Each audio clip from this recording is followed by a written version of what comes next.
दोस्तों, अब मैं आपको संपूर्ण गीता का ज्ञान बताऊंगा। आज से मैं शुरू कर रहा हूं। पहला श्लोक। धृतराष्ट्र संजय जी से पूछ रहे हैं। धृतराष्ट्र बोले, हे संजय, धर्मभूमि कुरुक्षेत्र में एकत्रित युद्ध की इच्छा वाले मेरे और पांडु के पुत्रों ने क्या किया? ये पहला श्लोक है। संजय जवाब दे रहे हैं। संजय बोले, उस समय राजा दुर्योधन ने व्यूह रचना युक्त पांडवों की सेना को देखा और द्रोणाचार्य के पास जाकर ये वचन कहा, हे आचार्य, आपके बुद्धिमान शिष्य द्रुपद पुत्र धृष्टद्युम्न द्वारा व्यूहाकार खड़ी की हुई पांडु पुत्रों की इस बड़ी भारी सेना को देखिए। इस सेना में बड़े बड़े धनुषों वाले तथा युद्ध में भीम और अर्जुन के समान सूरवीर सात्यकी और विराट तथा महारथी राजा द्रुपद, धृष्टकेतु और चेकितान तथा बलवान काशीराज, पुरजित, कुंतीभोज और मनुष्यों में श्रेष्ठ शैव्य पराक्रमी युधामन्यु तथा बलवान उत्तमौजा, सुभद्रा पुत्र अभिमन्यु एवं द्रौपदी के पांचों पुत्र, ये सभी महारथी हैं। आगे दुर्योधन द्रोणाचार्य जी से कह रहे हैं, हे ब्राह्मण श्रेष्ठ, अपने पक्ष में भी जो प्रधान हैं उनको आप समझ लीजिए। आपकी जानकारी के लिए मेरी सेना के जो सेनापति हैं उनको बतलाता हूं। आप यानी खुद द्रोणाचार्य की तरफ इशारा करते हुए दुर्योधन कह रहा है, आप द्रोणाचार्य और पितामह भीष्म तथा कर्ण और संग्राम विजयी कृपाचार्य तथा वैसे ही अश्वस्थामा, विकर्ण और सोमदत्त का पुत्र भूरिश्रवा भी है।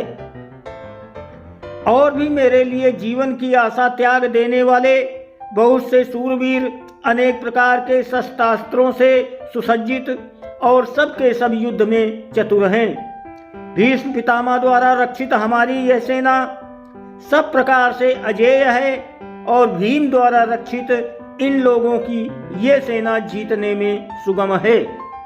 आगे कह रहे हैं, इसलिए सब मोर्चों पर अपनी अपनी जगह स्थित रहते हुए आप लोग सभी निस्संदेह भीष्म पितामह की ही सब ओर से रक्षा करें।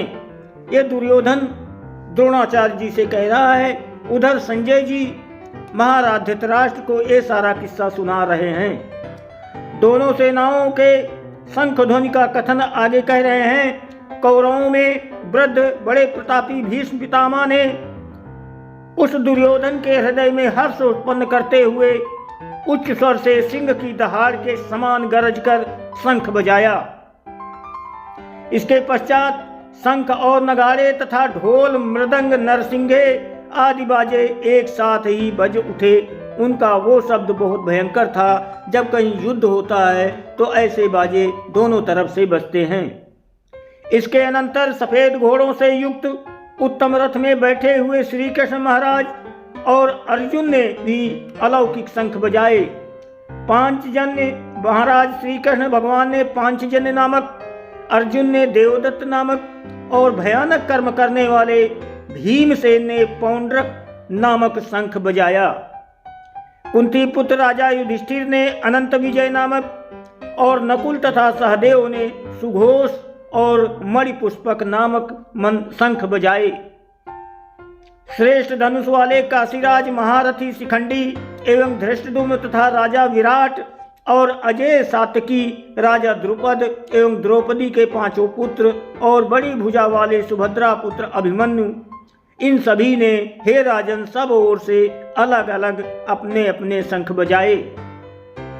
और उस भयानक शब्द ने आकाश और पृथ्वी को भी गुंजाते हुए धार्त राष्ट्रों के अर्थात आपके पक्ष वालों के हृदय विदीर्ण कर दिए। ये बात संजय जी ने महाराज धृतराष्ट्र को बताई कि आपकी सेना के हृदय विदीर्ण हो रहे हैं, बहुत ज्यादा दुखी हो रहे हैं, कष्ट पा रहे हैं। हे राजन, इसके पश्चात कपिध्वज अर्जुन ने मोर्चा बांधकर डटे हुए धृतराष्ट्र संबंधियों को देखकर उस शस्त्र चलने की तैयारी के समय धनुष उठाकर ऋषि के श्री कृष्ण महाराज से ये वचन कहा, हे अच्युत, मेरे रथ को दोनों सेनाओं के बीच में खड़ा कीजिए और जब तक कि मैं युद्ध क्षेत्र में डटे हुए युद्ध के अभिलाषी इन विपक्षी नेताओं को भली प्रकार से देख न लूं कि इस युद्ध रूप व्यापार में मुझे किन किन के साथ युद्ध करना है, योग्य है या नहीं है, तब तक उसे खड़ा रखिए। धन्यवाद। दोस्तों, यहाँ तक 22 श्लोक पूरे हो गए हैं पहले अध्याय के। आगे का वर्णन मैं अगले वीडियो में करूँगा। अगर वीडियो आपको अच्छी लगे तो कृपया इसे लाइक सब्सक्राइब जरूर करें। आपकी बहुत मेहरबानी होगी। धन्यवाद।